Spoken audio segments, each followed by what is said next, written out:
from home. So we're pleased to be back here. But the midweek defeat against Ross County in the Cup, it was on penalties, but that must be an incredibly disappointing result for you. Well, the result was disappointing, but the performance was good. I felt that we were extremely unlucky not to win the game. The two previous games I was disappointed in, but I saw a lot of encouragement on Tuesday evening, and I'm sure today that we'll carry on from that and put in a good performance. Scott Severin got a call up to the Scotland squad this week. He's been called upon a lot since the departure of Colin Cameron. How important do you think he's going to be today? Well, he's a big player for us. Colin's moved on, and that's something that's in the past now. Scott has been a little bit inconsistent the last season or so. Sometimes I think the reason for that's been injury, but he's injury-free now. The fact that he's called up is a great bonus for him, and I'm hoping that we'll get the benefit of that because of his confidence being increased. I saw you a couple of weeks ago in the Rangers game, and I thought you were absolutely terrific, and you've had ups and downs since then. Do you think the inconsistency is down to the fact that you've got so many young players in the team, and that's something that comes with teenagers? Well, that's true, and I think that Sandy Clark will tell you that as well. I mean, he's done a great job for Scottish football, bringing through young players. And I was extremely disappointed to see that Sandy lost his job, and he's trying to do what's good for Scottish football. We've got young players here who thrive on confidence, and that's part of the reason. Another reason, of course, is that we missed Stephen Presley for those 2 away games. Yeah, he's been such a key player for you. Presley, what's the news in his return?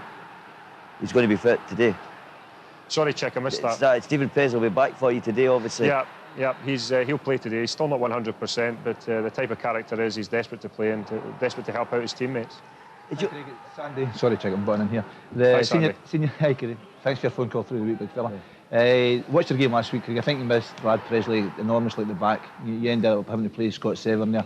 I think Scott's a driving force in the middle of the park to take you forward. So hopefully you're stronger today and you'll have a full squad and you'll do well. That's appreciated, Sandy. Thank you. And don't reverse the charges the next time, Craig, will you? Jim Spence. Yeah, Craig, there's a few emails here for you. Paul, who's a Hearts fan, is saying, Craig, Mr. Motivator, Levein has a few problems now. If he can't get them up for the game against Motherwell or Ross County, what chance have we? Get the message across to those overpaid underachievers.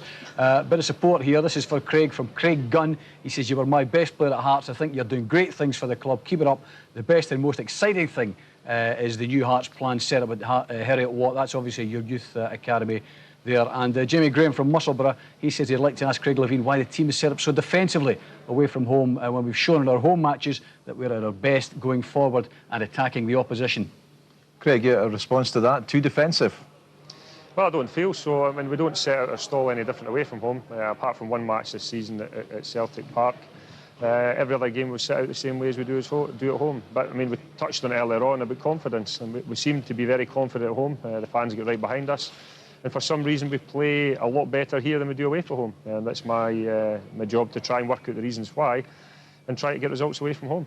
Craig, can you tell us the situation with Gary McSwiggan, because he seems to have disappeared, and we understand that he's training on his own.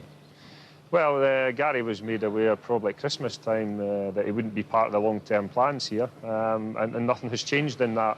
I mean, I had a discussion a couple of weeks back, and him training on his own as a result of that, but I don't think it's right to go into what was said. So is he, presumably he's available for transfer at any time? Yes, he's been made aware of that, and so is his agent for almost 10 months now. As yet, we haven't had anybody biting.